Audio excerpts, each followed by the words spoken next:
All right, so assalamu alaikum wa rahmatullahi wa barakatuh, and I'm so proud for everyone that is joining here and those that will probably be hearing the recording.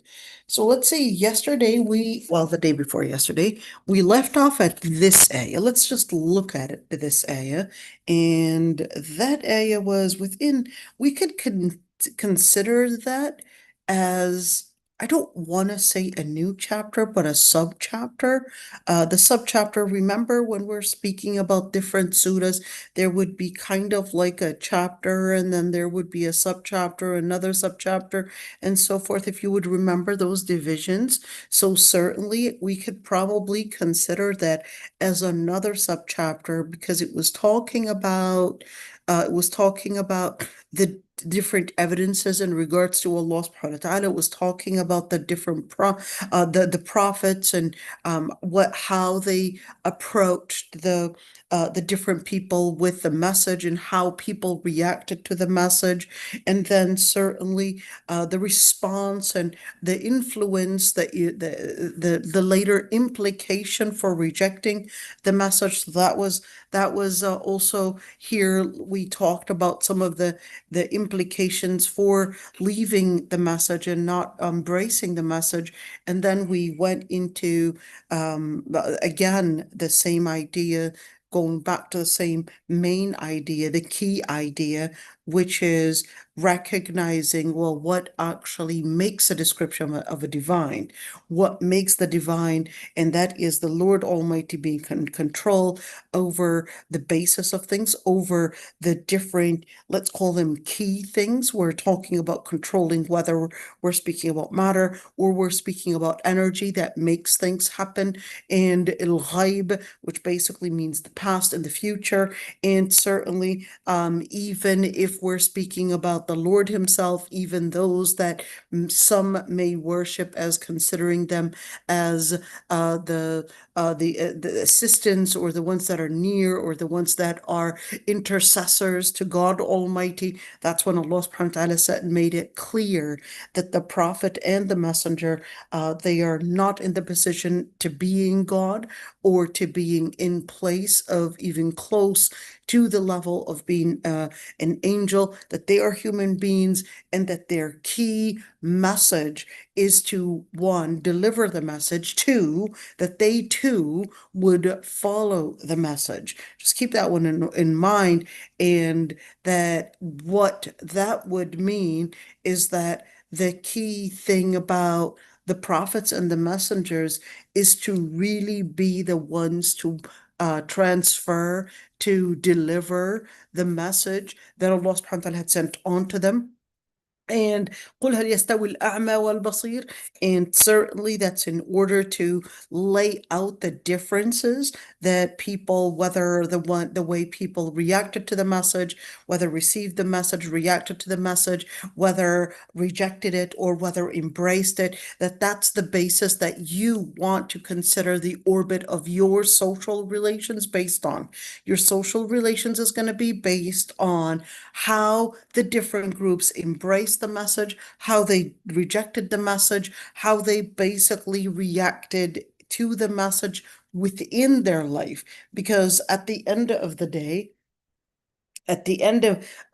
you, as basically a person that carries on the legacy of the prophets, أنذر به الذين يخافون أن يحشروا, warn those that are in fear of being resurrected and gathered on Judgment Day to their Lord Almighty, for they would have no supporter and no intercessor beyond Allah subhanahu wa ta'ala. And that is, of course, what is going to lead them to having that il-khawf and it-taqwa.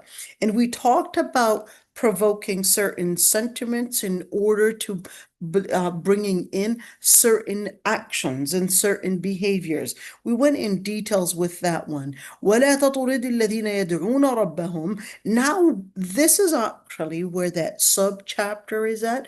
Now it's giving us different methods after telling us how to react with the disbelievers, how to react in certain ways, how to promote basically that taqwa, that religious integrity within the society, how to do that maw'idha. And we talked about maw'idha, whether in Sheikh Kishk, we talked about that. We also talked about the importance of bringing in these reminders within our society in order to remind them of Allah subhanahu wa ta'ala, and that how these would actually bring in and perhaps promote the taqwa, the religious integrity within the society.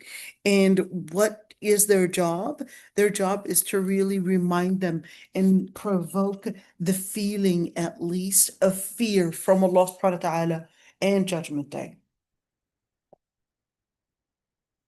Now, the subchapter, or at least the subcategory in relationship to what we were talking about, is do not repel away those that would invoke their Lord Almighty throughout the night and throughout the day, for they would be seeking the face of the Lord Almighty. And we talked about a story, or at least a number of different stories, whether it was a number of different Sahaba, 6 Sahaba. We talked about the different narrations. I guess it's important to see that different narrations, one narration basically said that they were 3 people, but they couldn't remember the rest of the names. Another narration literally said the different names of those that were attending, and whether it was the story of Al-Aqra ibn Habis and also Uyayna, and whether it was someone else or other chieftains of Quraysh, or at least upper class in Quraysh, and who really was in that position to somehow have the audacity to ask the Prophet ﷺ to get those that are the lower class Sahaba, or the ones that were ex-slave Sahaba, to get them segregated from the rest of the group. And that's when Allah subhanahu wa ta'ala had told the Prophet ﷺ, do not segregate those that would invoke their Lord Almighty. So when you look at tatrud can mean to kick out, and tatrud can mean to segregate, and tatrud can also mean to repel away. Okay, so what is that really telling us? Remember when we talked about right here how Allah subhanahu wa ta'ala was telling us of those foundations, after telling us the foundation of what actually makes faith, what actually makes the right vision, whether we were speaking about visual vision or whether mental vision, and how that affects and how that affects basically our behavior, etc. Now that's the same thing. It was letting us draw these orbits again.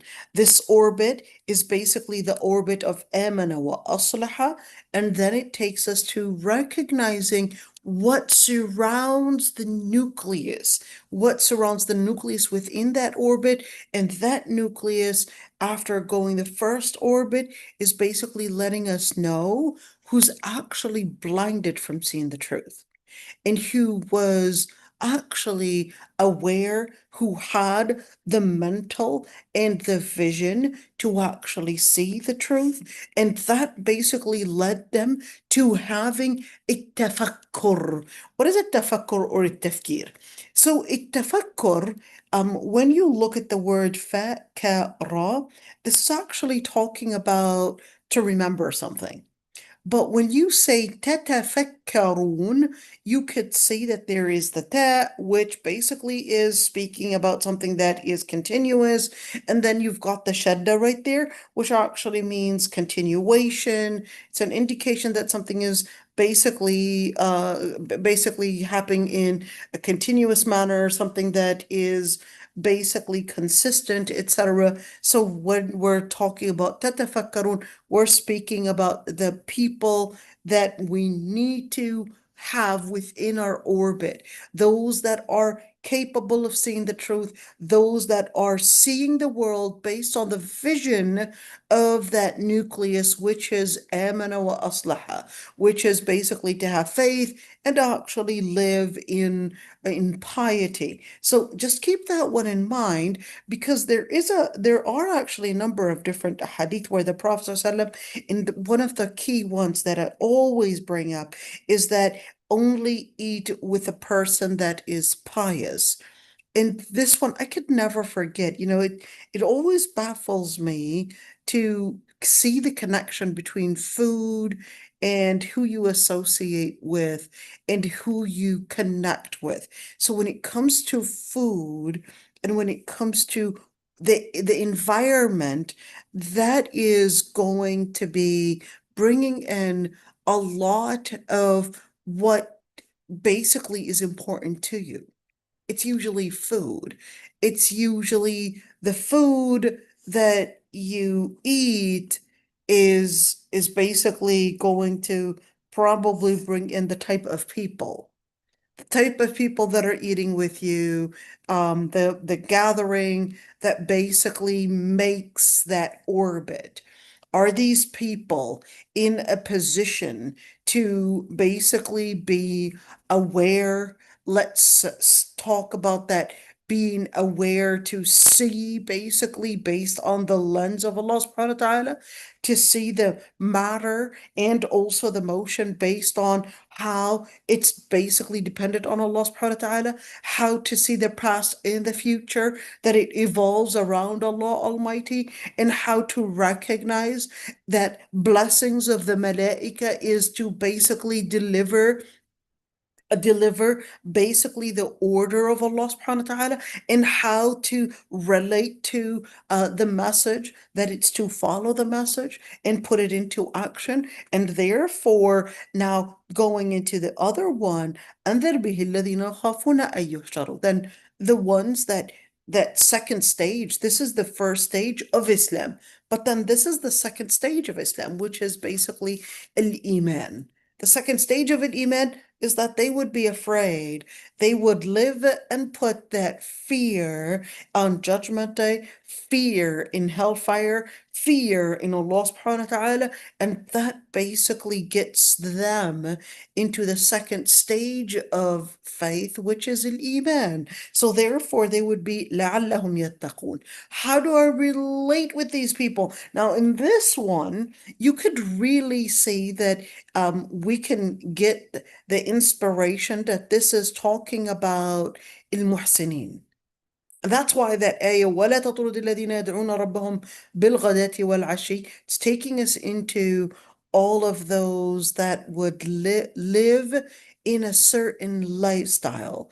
They would be worshiping their Lord Almighty throughout the night, throughout the day, and what they seek sincerely is the face of the Lord Almighty, and therefore you would not be capable of holding them accountable. You would not be the one to give them basically the provision. And the Lord Almighty is warning us of keeping these people away from us, because then we would be transgressors. Even though the context for this ayah, we talked about the different hadith, is basically different because the stories are telling us of a different story, but al-ibra bi'umum al-lafzi la bi khusus al-sabab. Let's write that down right there. Why then would I get a different, at least inspiration from an ayah that basically had a different context? This is the general meaning. العبرة بعموم اللفظ لا بخصوص السبب. Okay, what does that mean? So the general theme that we would get out of the text is basically in the generalization within the verb, the wording of it, and not necessarily the actual reason behind the revelation. Okay, so the context would give us one inspiration, one side of the revelation, but that does not mean we could also understand within the ayat other lessons outside of the context that this ayah was revealed in. In other words, learning different things. Okay, so having that being said, when you look at this ayah, وَلَا تَطْرُدِ الَّذِينَ يَدْعُونَ رَبَّهُمْ, it's basically telling us that when we relate with the people around us, that there needs to be a recognition to who these people are. When it says لا تطرد الذين يدعون ربهم, it's not just telling you have these people never be segregated, etc. It also means you yourself. So now this isn't putting them necessarily in the center, but this is also telling you, you as the person that is in the center, how do you relate with those salihin? Don't separate yourself away from them. Don't separate these people away from your circle, your circle or your social circle, or the circle of environment, the circle of peers, because these are the people that are basically going to, one, be the inspiration, be the place of influence, and possibly be the place of blessings as well. Let's do it again. Be the place of influence. They will have a great influence on you, whether you realized it or not. They will influence the way that you would probably perceive the world, the way that you might lay out your lifestyle, your ambitions, etc. So if you want to be a person of piety, make sure, even if you are not a person of probably the highest level of Iman, just surround yourself with Salihin. That's the start. Surround yourself with Salihin. You see the people that are probably memorizing the Quran, probably attending the masjid. I can't focus. Probably attending the masjid, perhaps doing some dhikr, etc. Surround yourself with the right people, and it will have a better impact on you. Surround yourself with the salihin, and you will see yourself becoming one. That's the same thing even when we're speaking about, possibly we're talking about different kinds of successes. While you surrounding yourself with the people that are successful, you are increasing your chance in your probability of becoming a successful person. Same thing, encourage your children. Hang out with the A students and you'll become an A student. But you hang out with the other poor graded students, you're going to see yourself basically going that direction as well. So you determine your future based on the people that you hang out with. So this ayah is also saying, with the same concept, is also saying the same thing. Don't repel away, whether you repelling yourself away or whether you are segregating these people away from you. If by doing so, you're taking away the good influence, and two, you're probably regressing your faith yourself, because then you're going to be seeing the influence and the impact on your behavior. And number three, these people will have a barakah. These people will have a blessing. What does it mean? Can a salih person actually have a blessing on me, in a blessing on the surrounding? Yes, this salih person can have a barakah. I know that certain groups, without naming names, can sometimes be, let's just use the word possibly, maybe phonetic, maybe too extreme in regards to using the word barakat salihin, but there was actually no problem historically. And even the prophets are said, and when you look at the different evidence, that certainly there can be a barakah that certain pious people might actually have. What does barakah even mean? When you're speaking about barakah, you're putting in a good influence. Okay? That's a barakah. A barakah could mean a good influence. A barakah could mean to bring in, think of it as a fruit. Okay? This fruit, in order to get the barakah out of it, sometimes you need to squeeze it. And sometimes you don't want to squeeze it. Sometimes you need to basically eat it as is. Well, don't eat your friends, but Ahmed Shalabi, he was a Cambridge University professor and also student in history, but he was actually originally from Egypt. He was one of those professors that I benefited so much in reading his books on history, his books on research, and so forth. And his name, you got to remember his name, Ahmed Shalabi. Anyhow, Ahmed Shalabi, he actually said one beautiful quote in talking about how we relate to books. He said, some of the books you would relate to them as basically the same way that you would relate to food. Some food, it's enough for you to take in small quantities, and therefore, just taking a little bit of it and not necessarily going too deep in it. Other books, he said, no, it's not enough to take in smaller quantities, but you really need to keep on aside in order to take as an important nutrient. In other books, he said, they're actually very important that you really need to fully digest them, and they have to be your daily nutrient in order for you to survive. And I would say he was talking about books, but I would say the same thing with friends. Certain people only meet with them and only surround yourself with these people probably at different occasions. Those are like the dessert.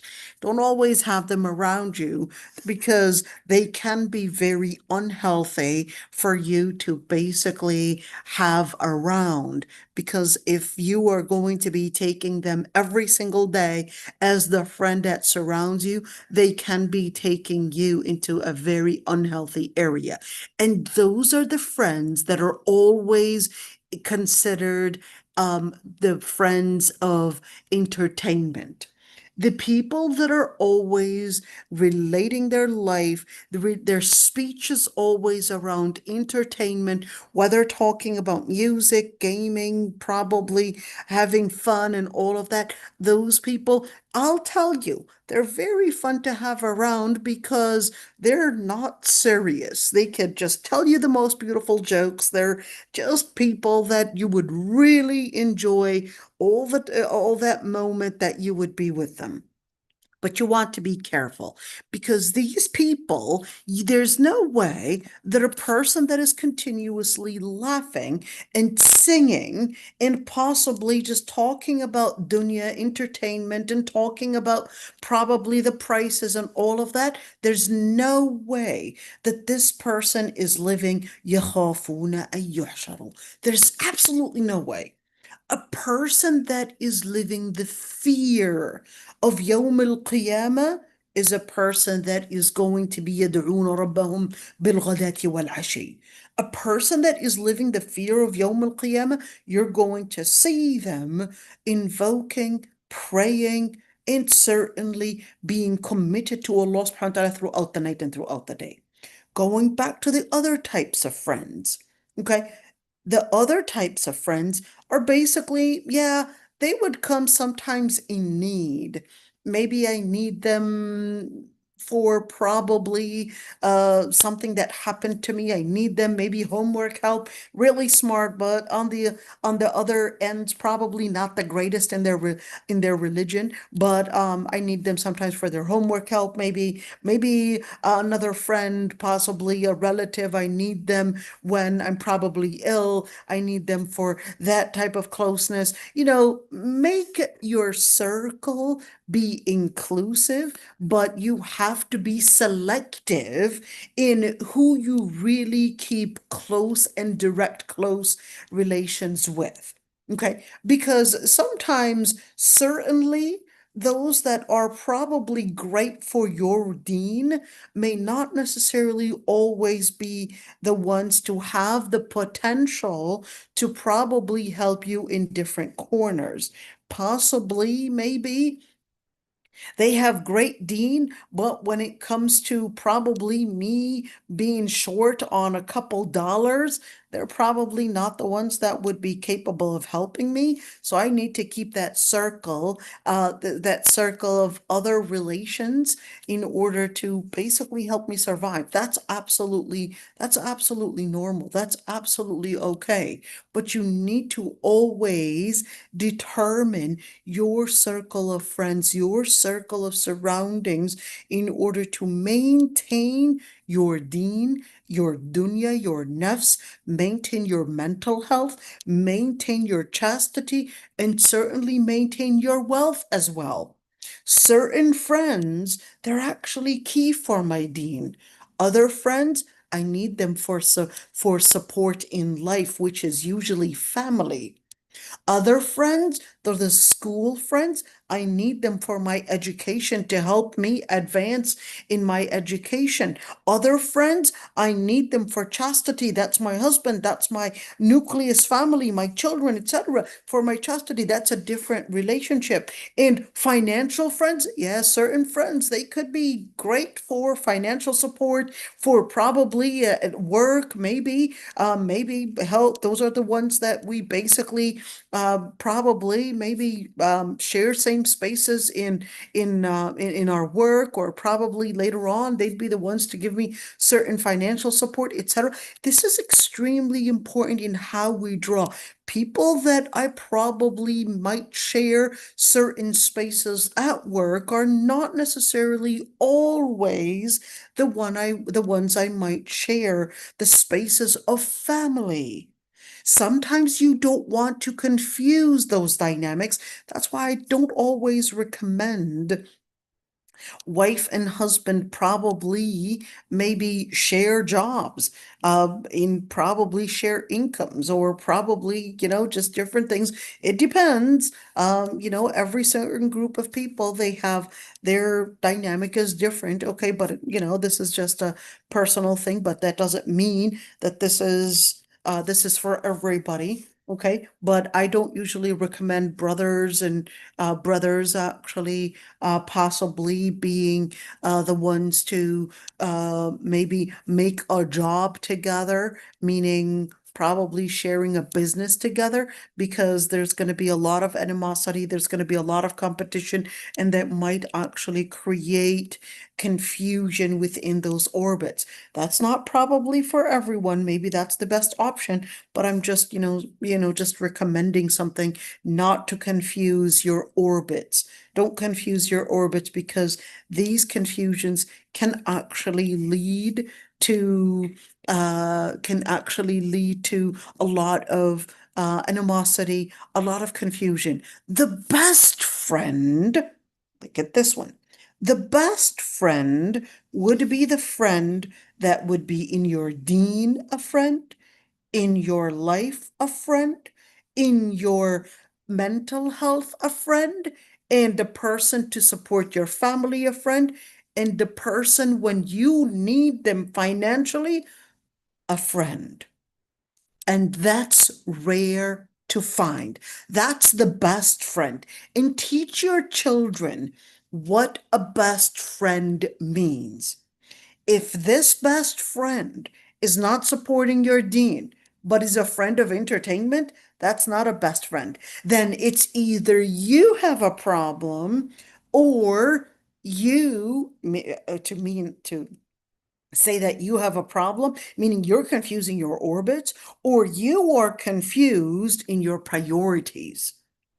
You're either confused in your priorities, and you're not knowing how to choose your best friend to be the center, as in your deen, and then your nafs, basically your health and probably your workout friend, or probably your life, and the one that is basically usually a family. Okay. It's either you're confused with your priorities, or you're confusing those different those different orbits, or you're confusing yourself into considering what actually is this person and which category does this person belong in.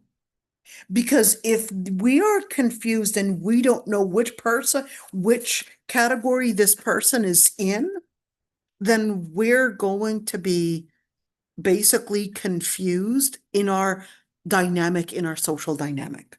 So when this ayah is saying, وَلَا تَطْرُدِ الَّذِينَ يَدْعُونَ رَبَّهُم بِالْغَدَاةِ وَالْعَشِيِّ, this is laying out that key thing in understanding that there are certain people you should never whatsoever separate yourself away from their corner, and those are the salihin. Never separate yourself away from them. Even if, now you want to remember, the context of this ayah was that the Prophet ﷺ was getting key figures within the society, and Al-Aqra ibn Habis and basically Uyayna, which were considered as one, a chieftain within their tribe. Two, they were also considered as the people to have the money, and they were also considered, in other words, a group of people. These two people were considered of important political influence, possibly even economical down the road, and possibly even military. And the Prophet ﷺ was prospecting that if these people were to join the group, it wouldn't hurt the other Sahaba, but it would bring in a good, important potential if I were to somehow be lenient, and perhaps a little lenient with my principles, just to bring in these people within our corner, and possibly it would enhance our group. So when you look at that, but Allah subhanahu wa ta'ala was saying, well, no, when it comes to that, priority is really to the priority of those that carry your deen. In other words, not at the expense of possibly getting military, political, or whatever support, not at the expense of your deen. That was the story. In other words, not because someone else is probably fun to have around, or someone else might actually have the money to probably give you support or the employment or whatever it is, you would let go of those friends that are helping you stay committed to your deen. Never at the expense of those that are helping you commit to your deen. This is extremely important. How do I know how and whether I am, let's say, distributing the friend category that you had mentioned, right? Ask yourself, how much time am I spending with this friend compared to that friend compared to that friend? Ask yourself, how often do I meet with them? How do I relate to this person when they choose to get closer? Am I capable of letting myself know that that's enough timing with this person? You must move on. You have to go back to the other orbit. You're spending too much time. Do I know how to excuse myself? Ladies, this is very important. Men do a better job than women in this. Women, they usually don't know how to say no, how to let down others. Sometimes you definitely need to just excuse other people and just get them out of your circle.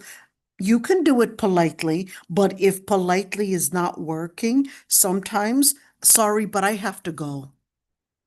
Sorry, it's nice talking to you, but I am right now busy. We'll talk to you later. It was nice talking to you. Sometimes, yes, we can do things politely, but if the person is not understanding in the polite way, sometimes I have to take it to step two, which is I need to go. Or probably even more blunt, I can't be here. um, I can't work with you, or maybe looks like we're not going to be fit for one another and possibly even go. There are certain people that you really gotta be straightforward with yourself first, that they do not belong in your circle. They do not belong in your circle. You have to be stronger in identifying that. You have to be stronger within yourself. It's not how you tell people to go away. It's how you tell your people. How you tell yourself. Because you can't control what people say, but you can control what you hear and who you choose to listen to. In other words, you don't necessarily have to tell people to go away. Maybe you should move out. That's why Allah subhanahu wa ta'ala says, إِنَّ اللَّهَ لَا يُغَيِّرُ مَا بِقَوْمٍ حَتَّى يُغَيِّرُ مَا بِأَنفُسِهِمْ. Allah subhanahu wa ta'ala does not change the situation that you are in unless you choose to change what is within. In other words, you choose the right people to listen to. You choose the right environment to put yourself in.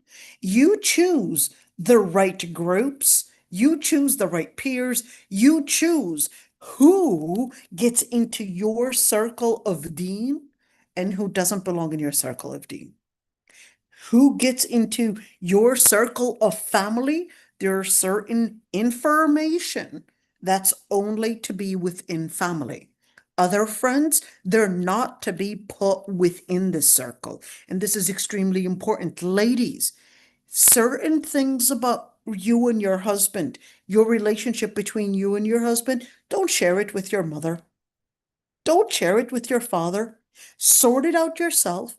The more you get in within your orbit of the relationship between you and your husband, the more people you get in, the bigger the orbit gets, and then it becomes harder to untangle. The more people come in, it's going to get harder to untangle when things get tangled up and things get confused. So what should I do? Well, we need to make sure that we recognize family issues. Hey, don't share what happens between your mother and father with your friends. Don't share the relationship and your dispute between you and your brother. Don't share it with others. You probably have some issue between you and your brother that's not working out. Don't let other people know the nicknames and what irritates and what provokes your brother. Because if you and your brother, you get weak, other people are probably going to abuse that weakness and probably isolate you or isolate your brother. And Allah subhanahu wa ta'ala said, سَنَشُدُّ عَضُدَكَ بِأَخِيكَ.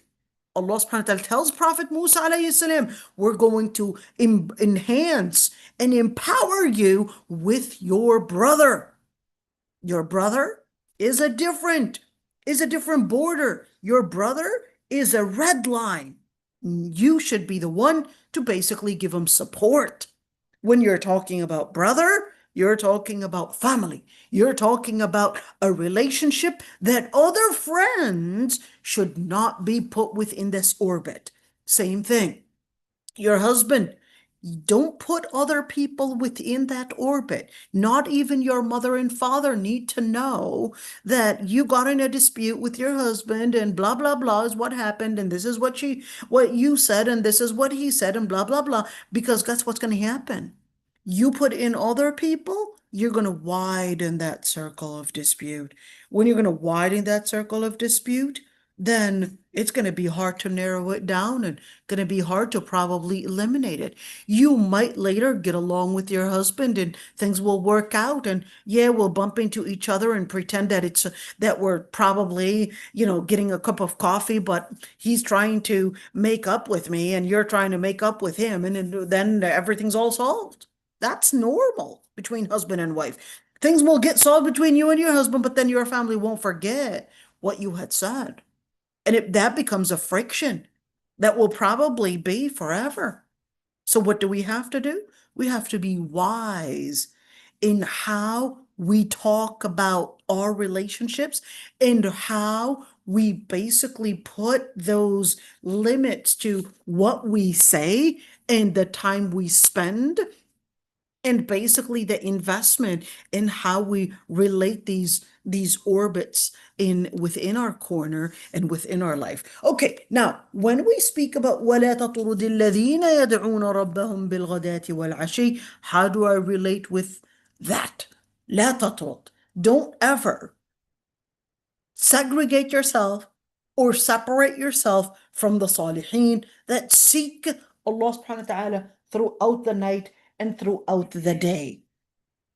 With the ones that are sincere to Allah subhanahu wa ta'ala. يريدون وجهه ما عليك من حسابهم من شيء وما من حسابك عليهم من شيء فتطردهم فتكون من الظالمين. I want you to look at this word فتكون من الظالمين. What is الظلم? الظلم is basically وضع الشيء في غير موضعه. What does that mean? Anything that you would put outside of its orbit, that's dhulm. That's transgressing the limit. Now, the word ظَلَمَ actually means to oppress. Okay? The word ظَلَمَ means to oppress, means to abuse. Okay? So when you say فَتَكُونَ مِنَ الظَّالِمِينَ, this is also telling us that putting and confusing the orbits, maybe the friends that are within your deen, maybe perhaps your brother, you related your brother with him in a way that was wrong, that's dhulm.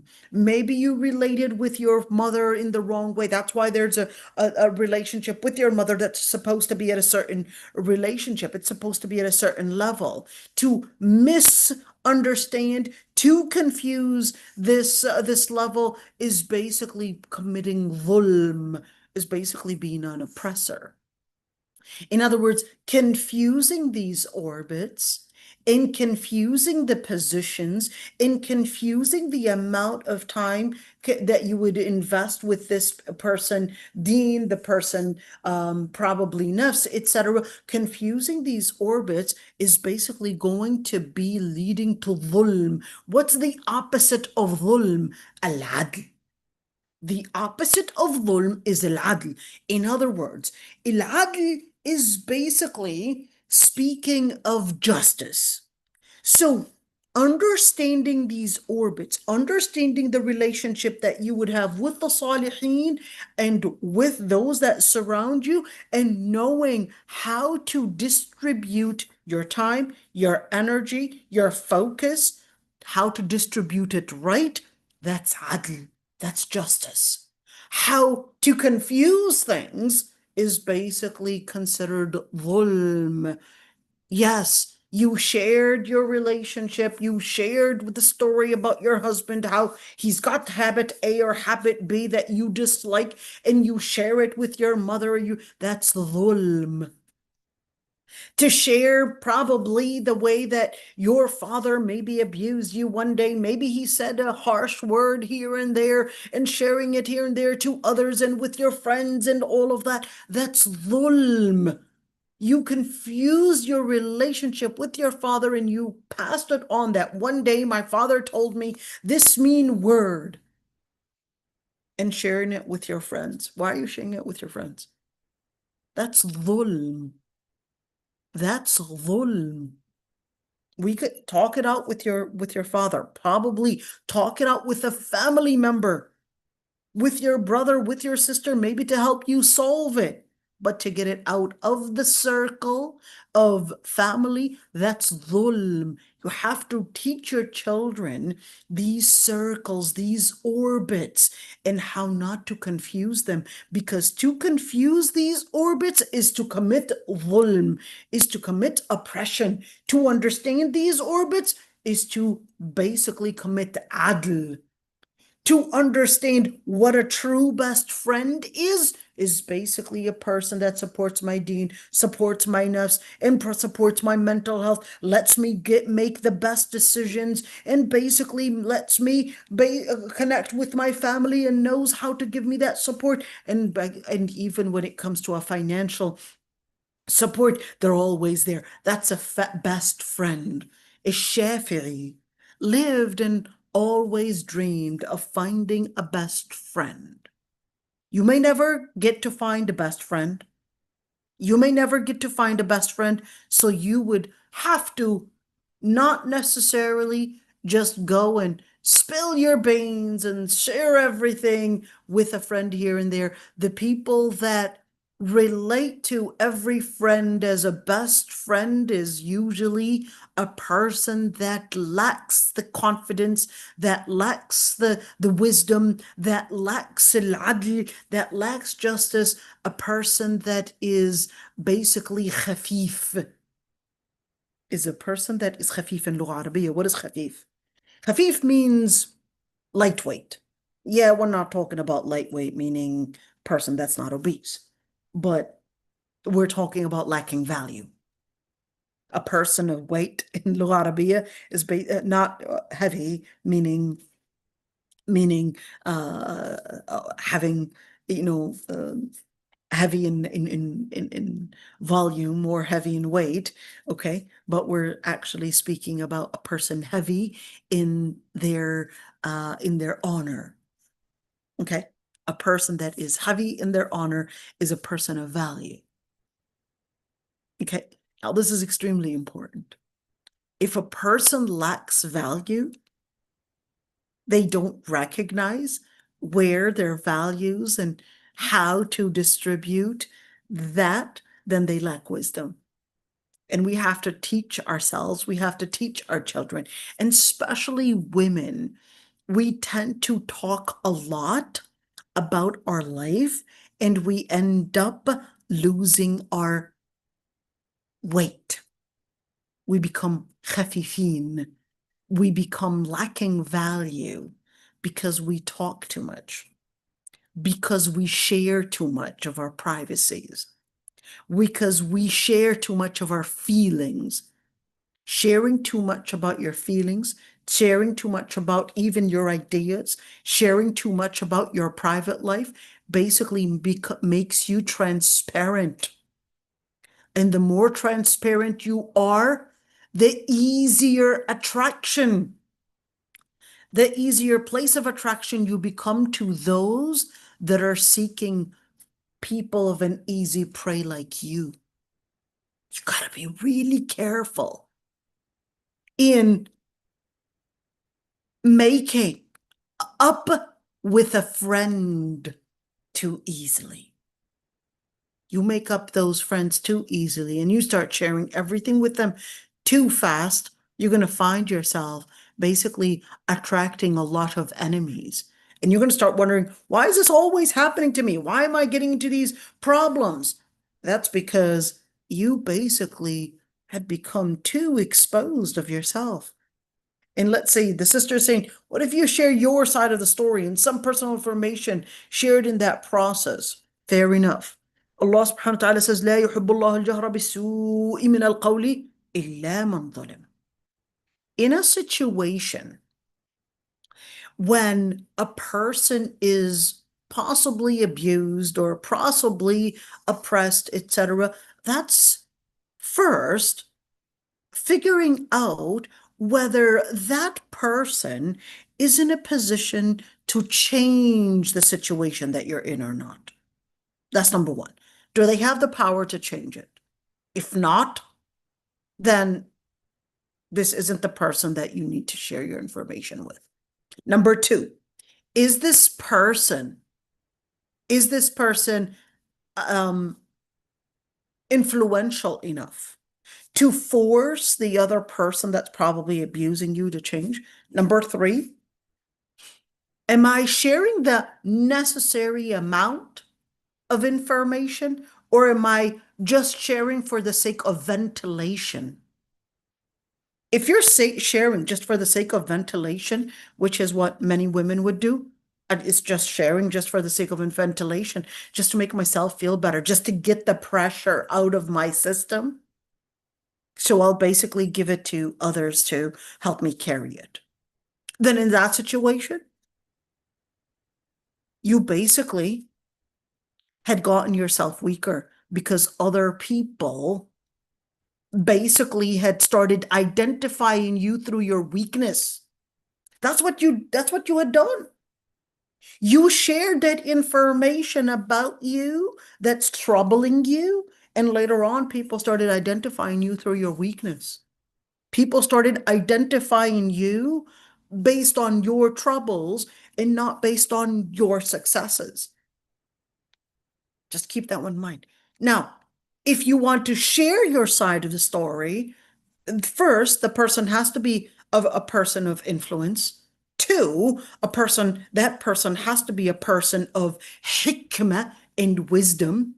Three, that person that you share the information to, you have to make sure that you limit it to what is necessary. What is necessary and not necessarily everything. And I find this always happening. Women are angry about something and she'll spend hours and hours and hours and hours talking about the stories that probably didn't go right between her and her husband. She thinks she has to share each and every single story. No, no, no, no, no. Just take the ones that are considered pivotal, the ones that are considered as deal breakers, and that's basically it. But if you're going to keep sharing each and every single story, the person that's listening is going to get bored. And then your place of, let's call it the place of confusion, is basically going to get lost amongst all the stories. Then we don't know what's a deal breaker to you.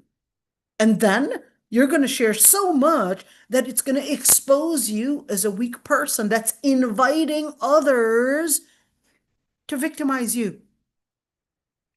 It's going to invite others. You got to be really wise and really smart in who you share your information with and who really is the a person of influence to help you fix your problem. Because لا يحب الله الجهر بالسوء من القول إلا من ظلم. This is not a general ayah just to tell you, yeah, if you're abused, just go ahead and share it because, hey, well, you're abused. People didn't treat you right. Okay, well, go ahead and share it with people here and there, and because you need to ventilate. Yeah, that's absolutely wrong. That's one key thing that in today, they would basically have these areas of therapy, and the therapist would tell you to think of, EMDR and all these things, and they would tell you to share what happened and talk about it, etc. They would think that by talking about it, that's basically going to get you to basically becoming better. Not quite. The way that Islam considers therapy, maybe that's for a certain small amount of people, that this is what they need to do to figure out basically their place of illness. Let's call it this way, the place of weakness that they probably couldn't figure out. And this would be the very small number, but then to think that every single person needs a therapist and go and sharing all that information. And Islam actually considers that that's not the right way to do it. Islam basically tells us that you have basically the equipment to help you overcome all those different things that are troubling you.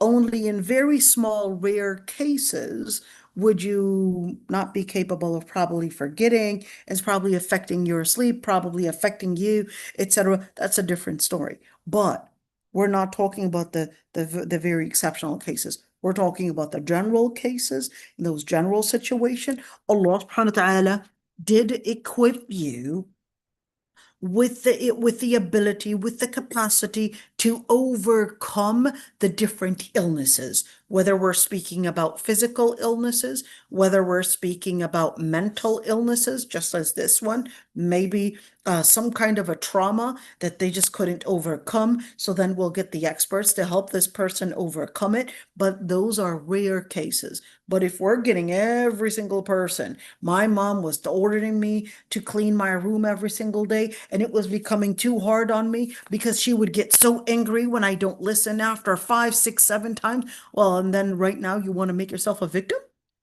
Your mom was just trying to get you into the right discipline, my dear. And then, of course, she comes out as a victim because her mom was trying to make her do her homework or was trying to make her do her best hygiene and telling her to clean her bathroom or telling him to clean his bathroom or whatever it is. And then he comes out as, oh, I was a victim. And believe it or not, most of the people that were calling me were complaining that they were actually abused by their parents. Believe it or not, by their parents. Then the second phone calls would be claiming that they were abused by their siblings. And then the third phone calls would be basically abused by the husband. But it's usually people complaining that they were abused by their parents. And this is dangerous because when we see a society that sees discipline, that sees putting the children in the right structure, that was too much for them to bear. This is why we're seeing an increase in crime, an increase in dropouts, an increase in problems. We had better structure before in discipline. We had certainly stronger grip from family, from parents. We had definitely better discipline, and we had basically a better structure within our society. We had better decision makers. We had better parents. We had better children that were becoming parents. We had better children that were doing better in school. We had better children that were basically doing better in their ability to face problems. Now we're having more entitled children. The first problem that they would encounter, they would basically stand out, and this is too hard for them to bear. They're expecting the problem to get solved on their own, on its own. Why? Because they were not under this pressure that, no, you have to get up and learn how to cook yourself. You have to get up and wake up early in the morning and you've got some work to do. You would have to learn how to clean your bed. You would have to learn how to wash the dishes. You would have to learn your basic stuff at home. If you don't know how to do your basic stuff at home, are you going to be doing the harder stuff outside? If you don't know how to solve and figure out the relationship between you and your brother at home, are you going to be capable of leading possibly people outside? No. Your brother is nothing but a small, what do they call that? Like a specimen. Is literally just a specimen of the society. You're going to find many like your brother, many like your sister, many like your father, and the list goes on and on. You're going to find those type of people. If you're only going to be an expert in dealing with the people that are like you, sorry, but you're a failure. But you have to learn how to deal with the people that are different than you. And that's why it's basically something that the prophets were teaching us, dealing with the people that are arrogant, dealing with the people that are mean, dealing with the people that are greedy, dealing with the people that are probably maybe not smart. The list goes on and on. That's a leader. A leader is basically the person that has the skill to deal with all the types of people. How do we create leaders? There's no way that you can create a leader except under pressure. You create a leader that is equipped with seeing the world right, having their deen in place. This is al-Basir, A person that basically has the khafuna ay yuhsharu, they have their fears in place, they have their taqwa in place, they would connect with Allah subhanahu wa ta'ala, right? And they would be the ones that are sincere, and those are the people that basically would be the great الإمام العادل. That's the Imam al-Adil. وكذلك فتنا بعضهم ببعض ليقولوا هؤلاء من الله عليهم من بيننا أليس الله بأعلم بالشاكرين. We actually went in details with this one. That, of course, the chieftains and the ones that were coming to the Prophet ﷺ, all right, they went into this fitna. What these people are not, they're not like us, and if people would see us hang out with these people, then they're going to not honor us the way they used to honor us. In other words, thinking that if you were to hang out with the rich, that basically you are going to think and feel about yourself that you're a rich person, and if you would hang out with the poor people, you would be then perceived as a poor person. You know, one thing we would also get with this ayah is that hanging out and taking the time to spend with the homeless, with the poor people, with the lower class, with those that are probably maybe even, less fortunate, let's call it that way. Okay. That actually teaches us how to be humble. There's no way that you can learn how to be humble if the only people that you would like to surround yourself with are basically the upper class and the rich and all those. That's why we're seeing a lot more narcissists within our society. Why? Because the people that cannot feel with the poor, cannot feel with those that are less fortunate, are usually the people that become numb, and they cannot even feel and think of those that are victims, that they have feelings. The people that have no feelings, the people that cannot relate to people's pains, they are the ones that will later have the audacity to paint the pains of their own victims as they're just whining, or they're just playing a game on me, and the list goes on and on. That's why we're seeing more and more of those narcissists. Zero feelings, zero empathy. Just as this ayah was يخافون أن يحشروا. You want to remember when we said feelings are going to create the certain types of action? That's the same thing.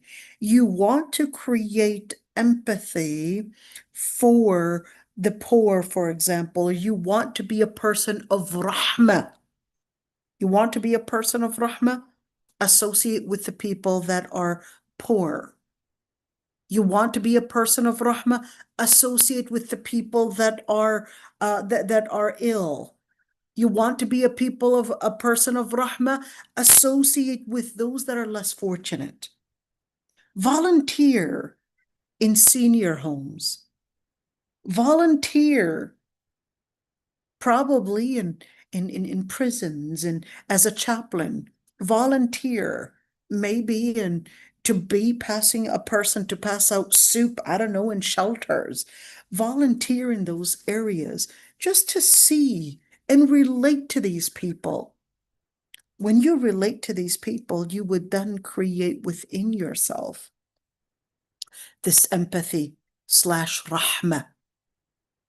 What is that going to bring within you? الراحمون يرحمهم الله.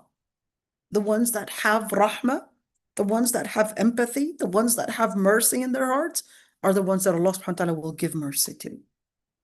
You want to be included in that? Yes. Then bring in these sentiments by putting yourself within these areas that will, let's say, plant these feelings. There's no way, if you're a person that is always hanging out with those that are privileged and those that are up then there's no way that you have any feelings for those that are struggling. Listen to their pains. Learn how to listen to their pains, and that way you'll see the ni'mah that you're in. وَكَذَلِكَ فَتَنَّا بَعْضَهُم بِبَعْض. Allah subhanahu wa ta'ala called it a fitna when they would basically think that they just want to hang out with those that are that are their likes, the ones that are upper class and so forth. Allah subhanahu wa ta'ala called it a fitna. What's a fitna? It's a confusion. A fitna is basically something that will be a slippery slope that will take you elsewhere without you realizing. What is that fitna taking us to? And what were they saying? So the ayah continues, لِيَقُولُوا أَهَؤُلَاءِ مَنَّ اللَّهُ عَلَيْهِمْ مِنْ بَيْنِنَا. Why would Allah subhanahu wa ta'ala, it's like kind of saying, they would say, are those the people that Allah subhanahu wa ta'ala had given them the blessing, in other words, giving them the honor, and not us? They considered that they deserved the honor because they had the worldly privileges. They considered that they should be getting the privilege for the akhirah as well. And this is confusing everything. Because a person that might not have the worldly privilege could be the one to actually get the akhirah privilege.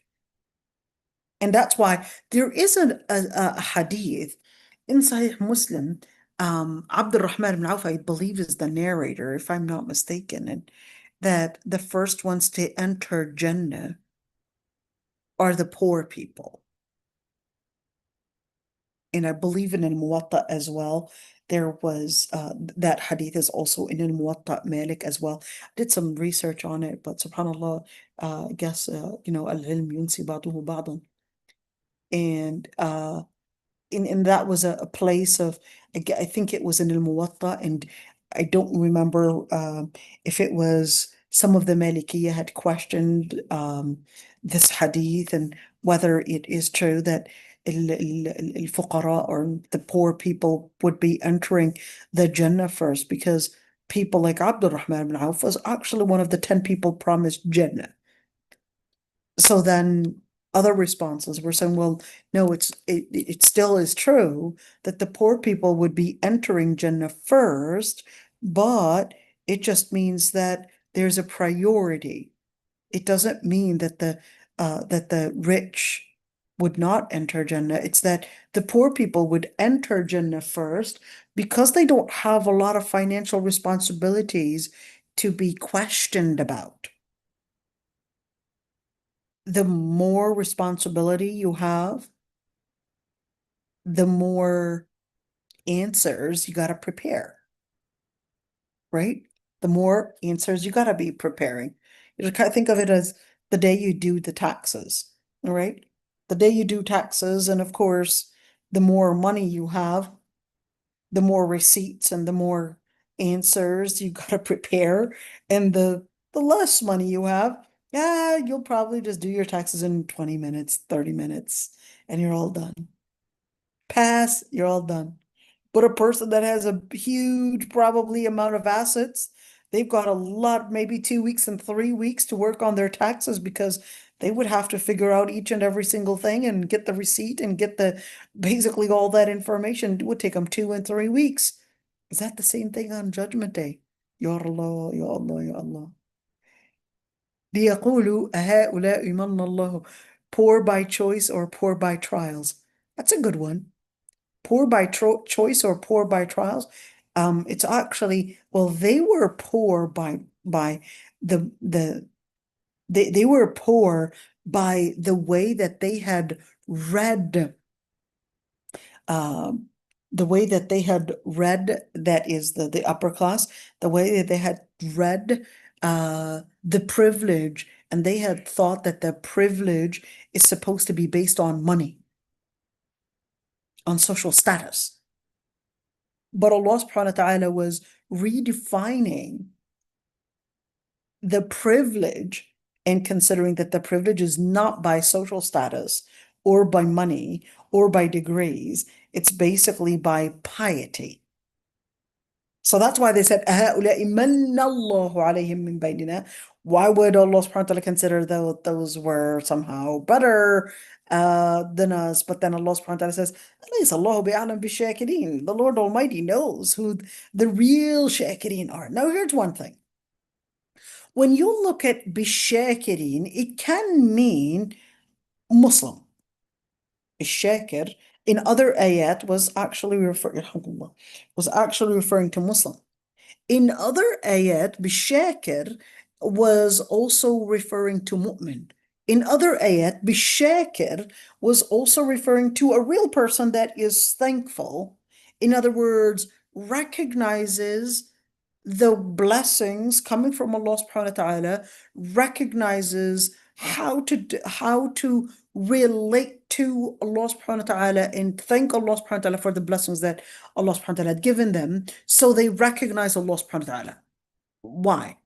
Because keep in mind, if you are not thankful even to the people around you, your parents and what they contributed in your life for your education, for your shelter, for your food, etc. If you're not thankful for that, then are you really going to be thankful for Allah subhanahu wa ta'ala in how He provided you with the rizq?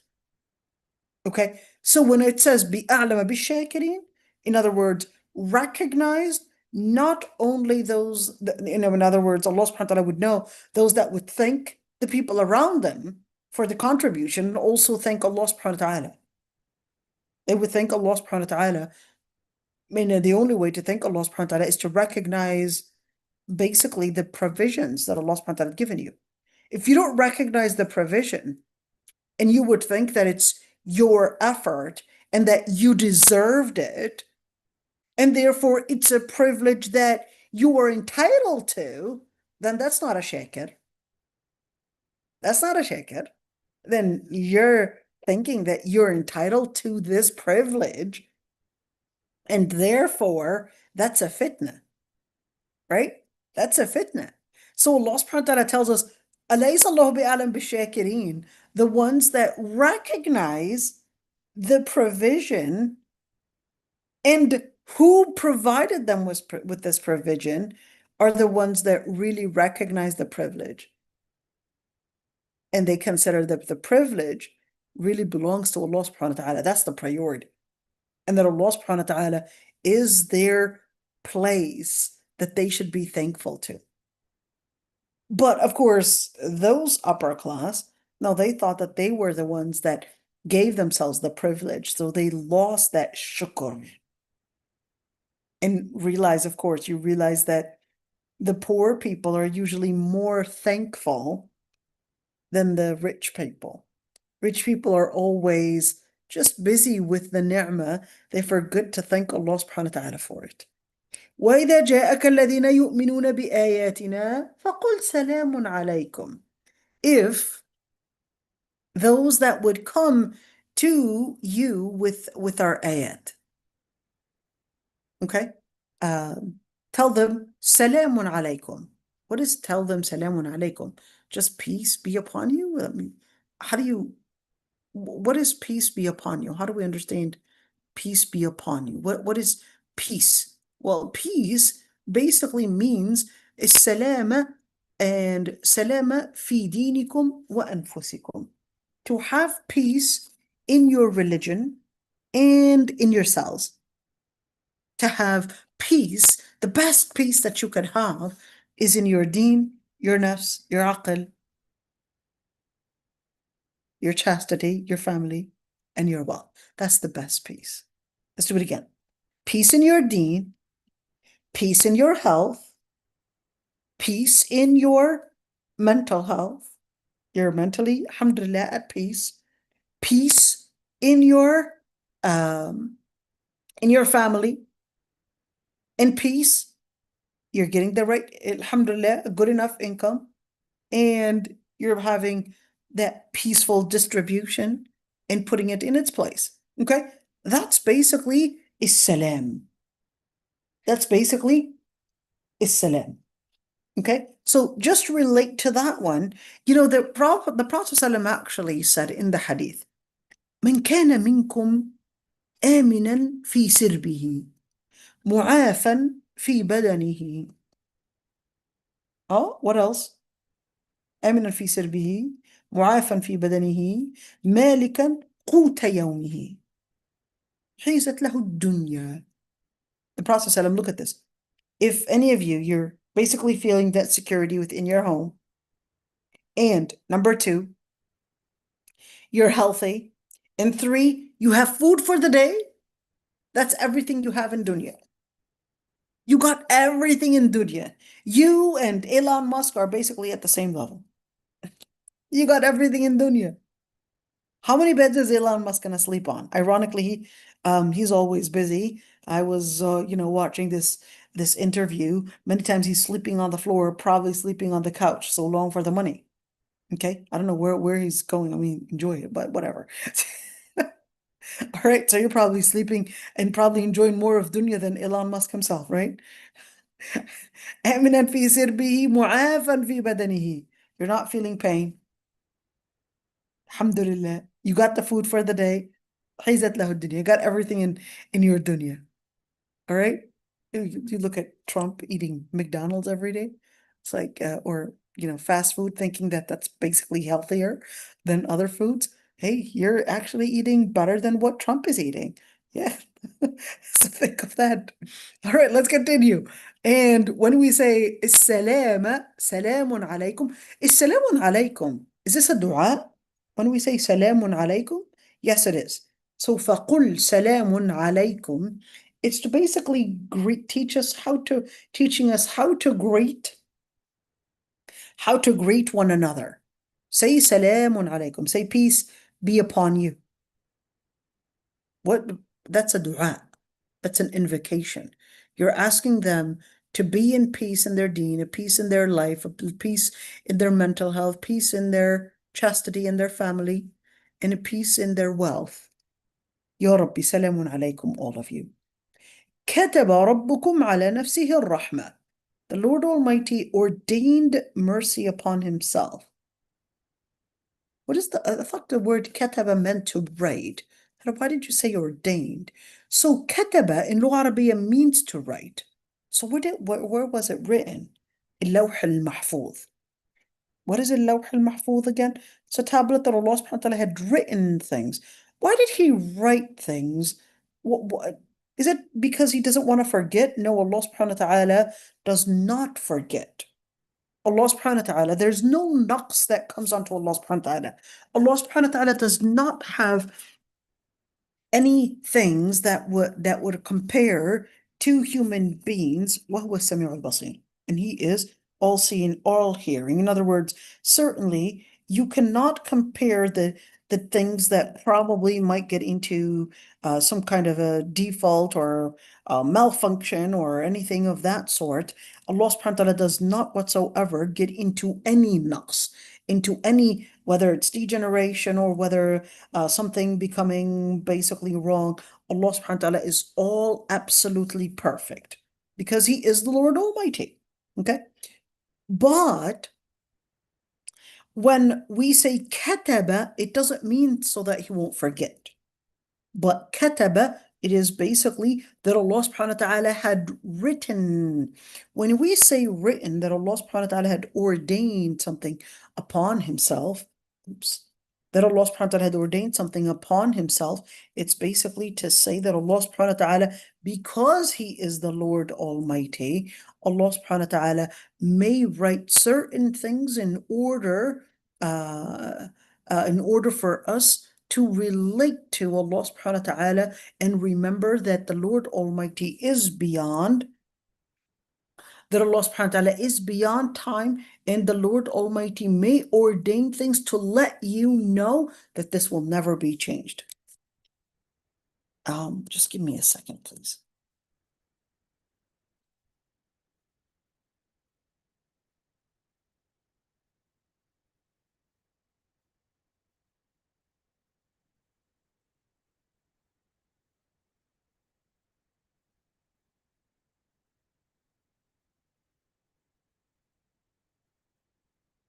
So when you look at other ayat, for example, Allah subhanahu wa ta'ala says, كتب ربكم على نفسه الرحمة. Just like in this ayah, that Allah subhanahu wa ta'ala had ordained and basically considered that this is something that he will never whatsoever give up on, which is mercy.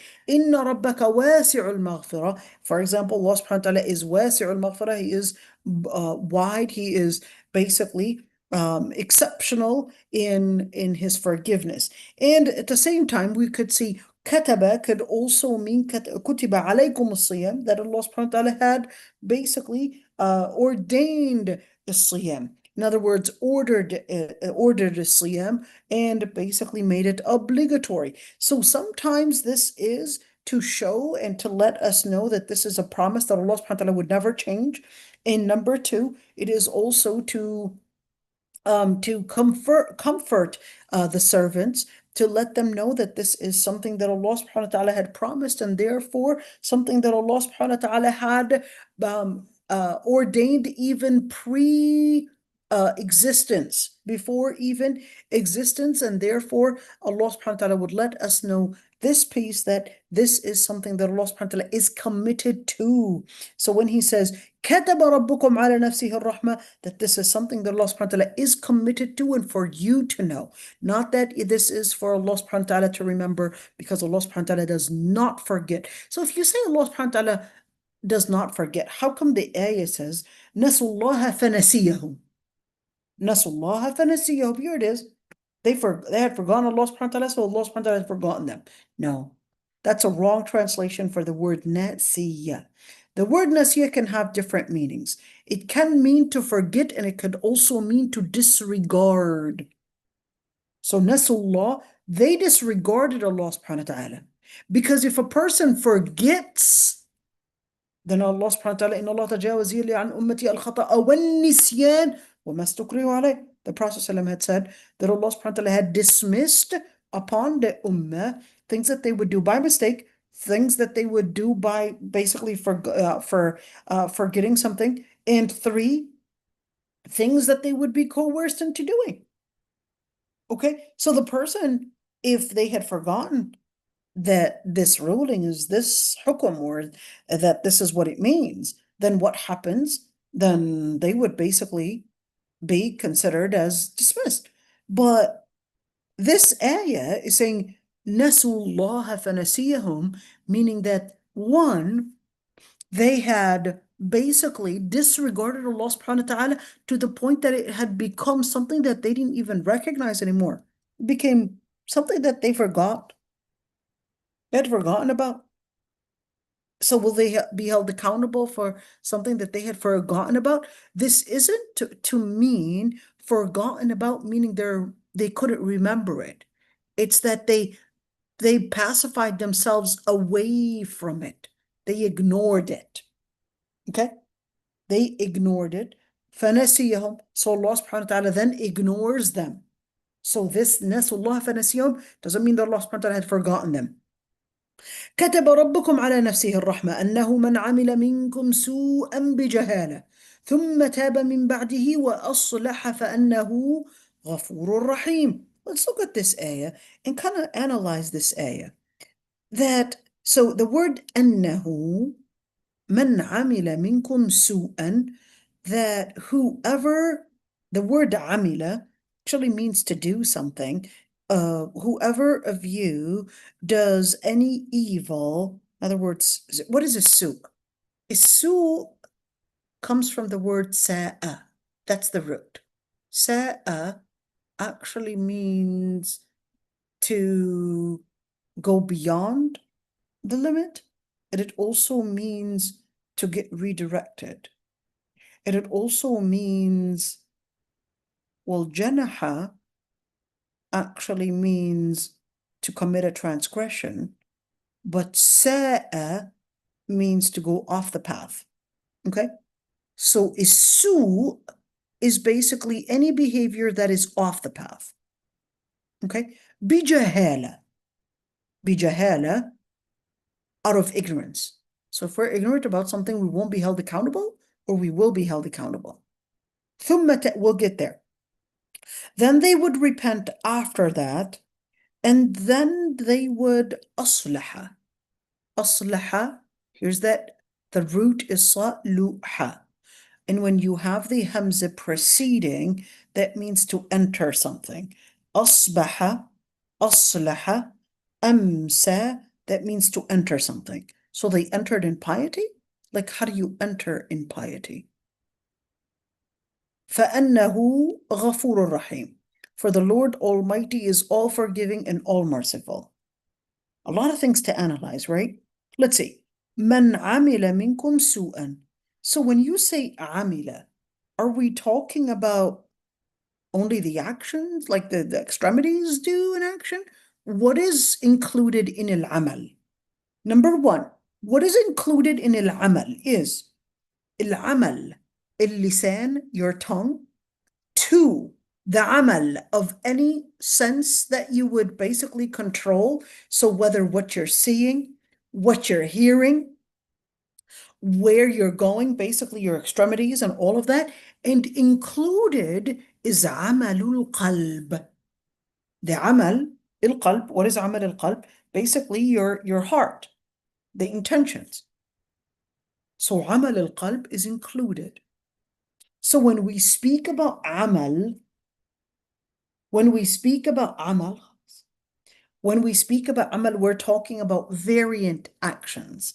We're speaking about what you're capable of controlling and what you're doing. And then therefore, if this goes off the limit that Allah subhanahu wa ta'ala had set, that's going to be su'. That's going to be evil. That's going to be wronghood. Bijahala.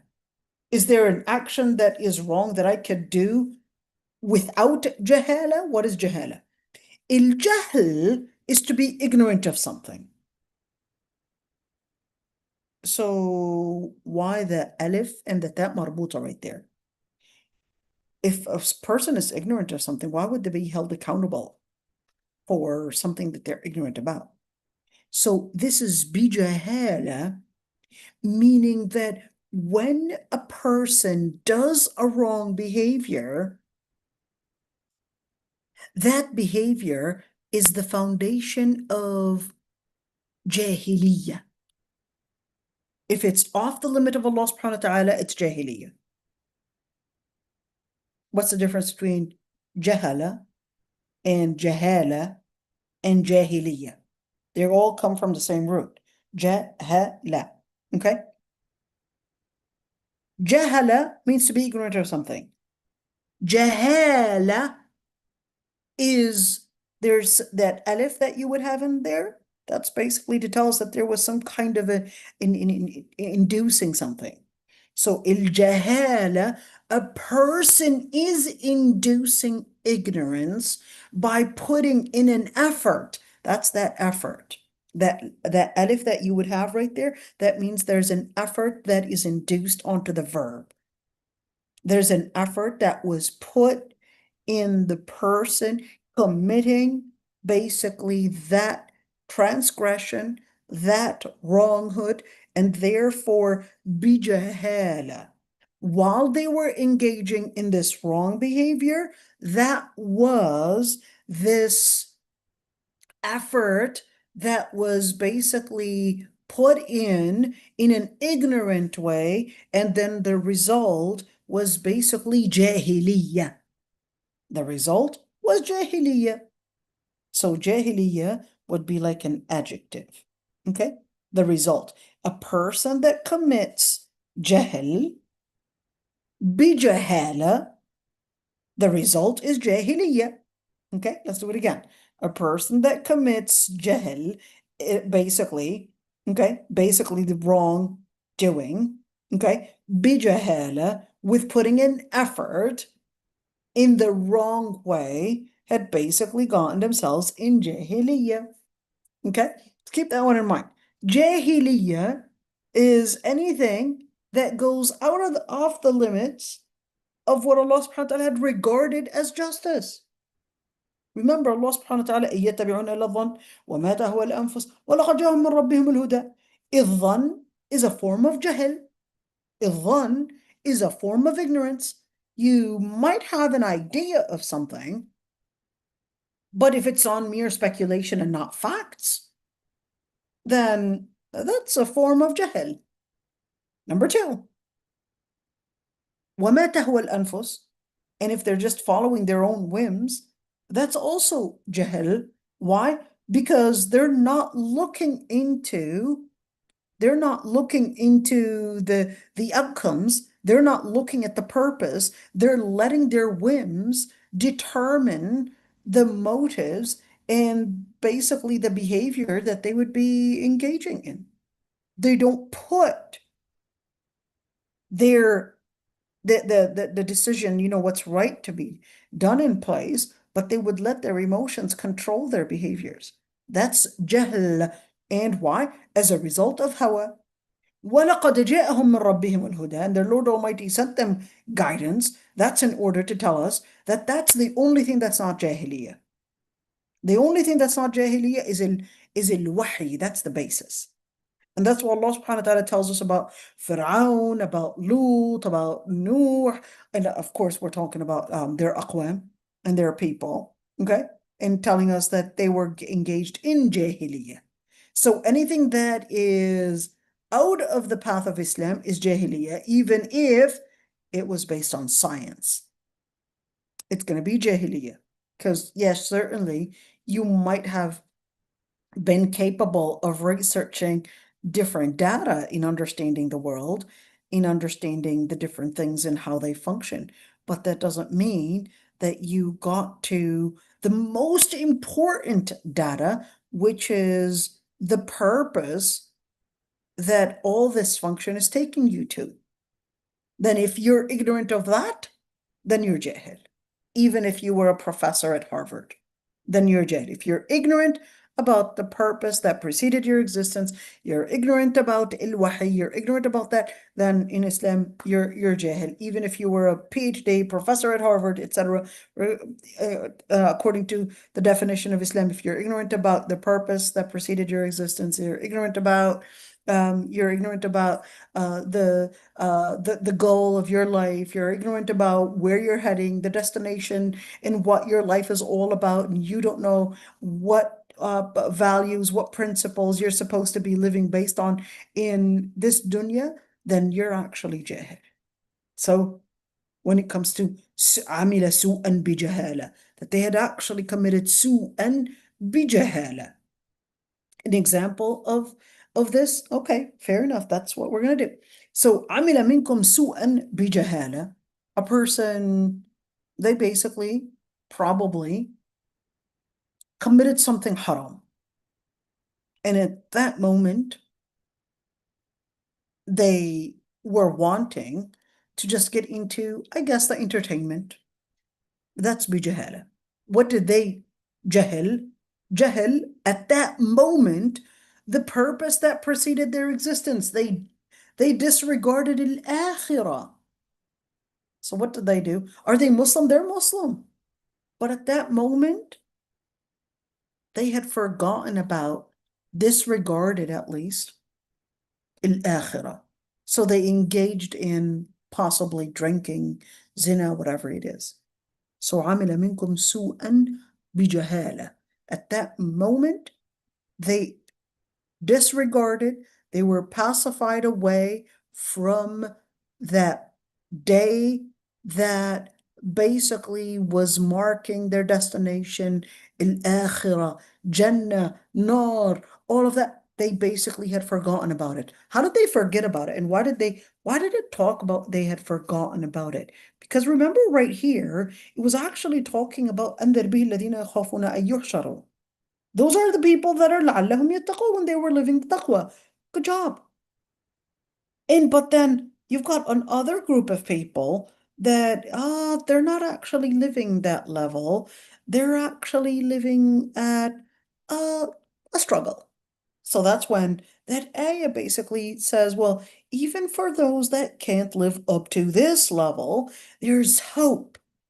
What is it? Your Lord Almighty, I first want you learn how to fix your circle of or your orbit of friends. Remember those circle of friends and remember that. So I want you to make sure that you make your dua, your greetings be salamun alaykum. Make it be that dua that you would relate with your other friends and so forth. Salamun alaykum. Then remind one another, kataba rabbukum ala nafsihi rahmah. Let the conversations always be reminding them that Allah subhanahu wa ta'ala had ordained mercy upon himself, and therefore that Allah subhanahu wa ta'ala said, whoever would then transgress in any ignorant behavior, they were ignorant about the akhirah, so they engaged in sin, but then they didn't insist on that sin. ثم تاب من بعده. Then they had repented after that. But it's not enough to repent. وأصلح. And they had أصلح. What is أصلح? أصلح means that the person had entered salah, entered piety. The person that actually is meaning that the person had been committed to piety. What is a salah? Is-salah is basically to be on the right path. It's the opposite of jahala. Al-jahl is the opposite of the salah. Okay? So wa aslaha, in other words, they gave up on the life of jahiliyyah. They had given up on their life of jahiliyyah.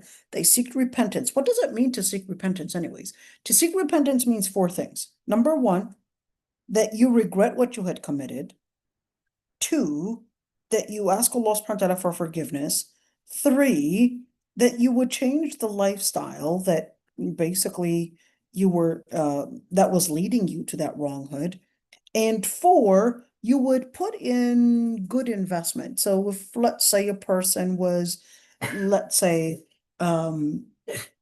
drinking, okay? The person regret drinking. The person's asking Allah subhanahu wa ta'ala for forgiveness.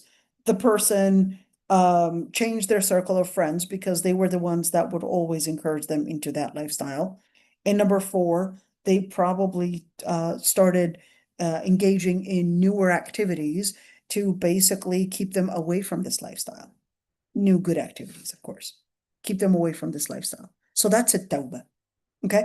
But then that's tawbah, but al-aslaha is a bigger step. It's a step where the person, yes, entered in salah. So aslaha, they basically had entered in piety. What is salah anyways? So saluha actually means to fix. Okay? But salaha actually means that they basically had lived in piety. In other words, on a fixed structure based on Allah subhanahu wa ta'ala. So that's piety. Okay? So a salih person is a pious person. Saluha, to fix. Salih, a pious person. As-salah is piety. Okay? Aslaha, to enter in piety. So what did they do? They basically started a fresh start of piety.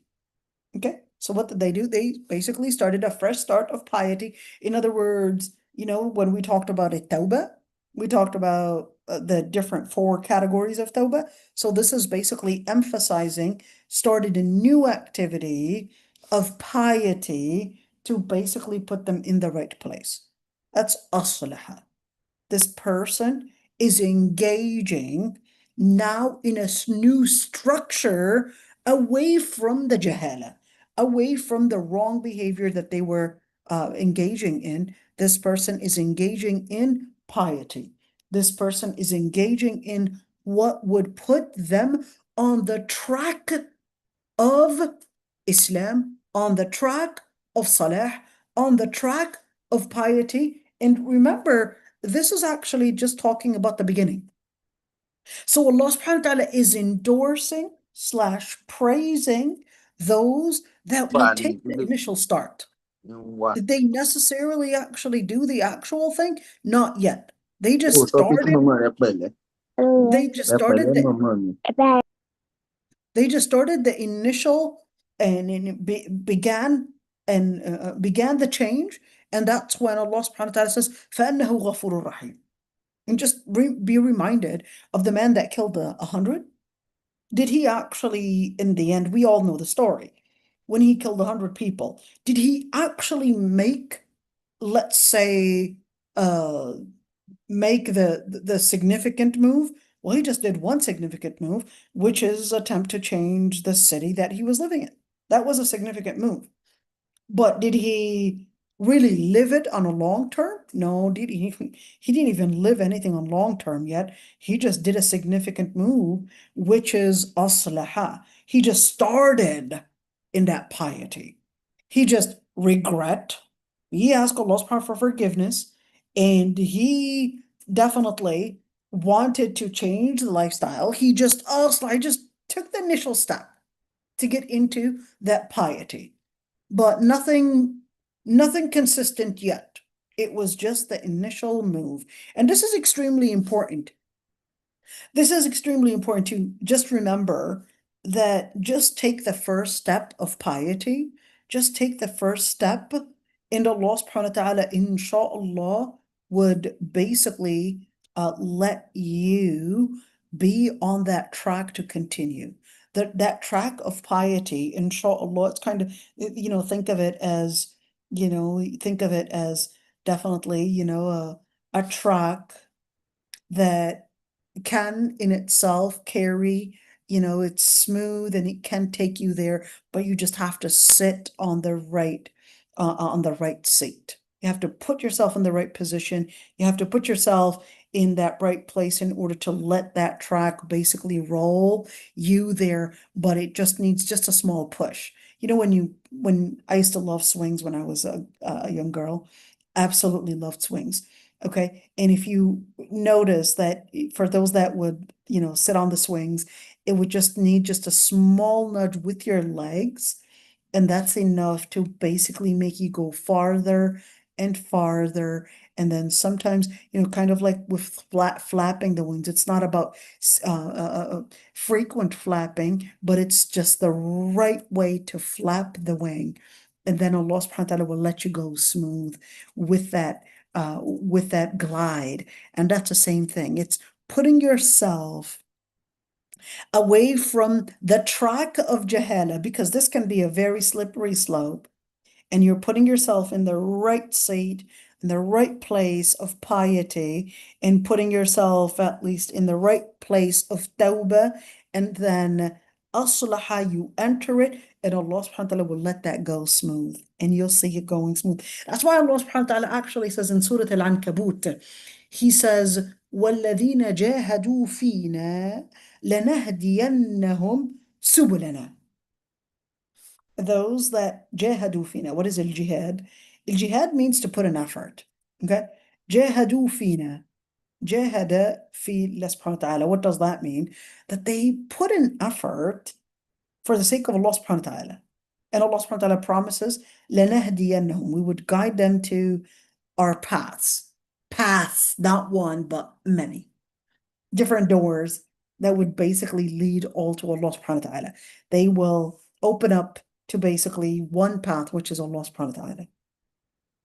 Whether it's probably, the path may be a job, but this job led you to piety. Maybe marriage, and this marriage was a successful marriage, it led you to piety, it led you to Allah subhanahu wa ta'ala. Maybe a friendship, or maybe, just move to a different country, whatever it is, Allah subhanahu wa ta'ala will lead you there. If what? If you seek Allah subhanahu wa ta'ala. فَأَنَّهُ غَفُورٌ رَحِيمٌ. For the Lord Almighty is all forgiving and all merciful. We'll stop right here because it's a beautiful place to stop in. Allah subhanahu wa ta'ala, Ya Rabbi, may Allah subhanahu wa ta'ala bless us and bless you all with maghfirah and with rahmah. And may Allah subhanahu wa ta'ala give us all, Ya Allah, the tawbah and the acceptance, and make us from those that would be committed on salah and piety. If there are any questions, I'd be happy to answer them, inshallah. If there are any questions, And if you want me to get you off let's see, no one has anything to say. Okay, what we'll do, I'll stop the recording, and that way we could be free away from the recording for those that don't want to be recorded. Oh no, what did I do?